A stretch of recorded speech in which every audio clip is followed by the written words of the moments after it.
પૂર્વ ભારતના રાજકારણમાં મોટા ઉલટફેરના સંકેતો મળી રહ્યા છે.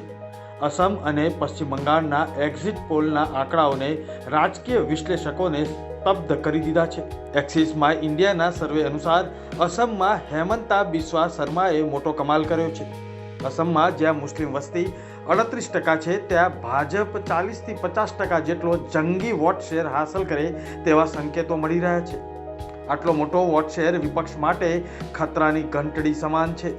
જો કે મુસ્લિમ બહુલ વિસ્તારોમાં હજુ પણ ગૌરવ ગોગોઈ લોકપ્રિય છે, પરંતુ ભાજપના વધતા વોટ શેરે કોંગ્રેસની ઊંઘ હરામ કરી દીધી છે. બીજી તરફ પશ્ચિમ બંગાળમાં પણ સત્તા પરિવર્તનની લહેર જોવા મળી રહી છે. કુલ 6માંથી 5 મુખ્ય એક્ઝિટ પોલ એજન્સીઓ બંગાળમાં ભાજપની સરકાર બનાવવાના સંકેત આપી રહી છે. પ્રજાપોલ સુધીના સર્વે મુજબ ભાજપ 150થી 200 બેઠકો મેળવી શકે છે, જ્યાં મમતા બેનર્જીની ટીએમસીને હારનો સામનો કરવો પડી શકે છે. જો કે પીપલ્સ પ્લસ જેવી એજન્સી હજુ પણ ટીએમસીની જીતનો દાવો કરી રહી છે.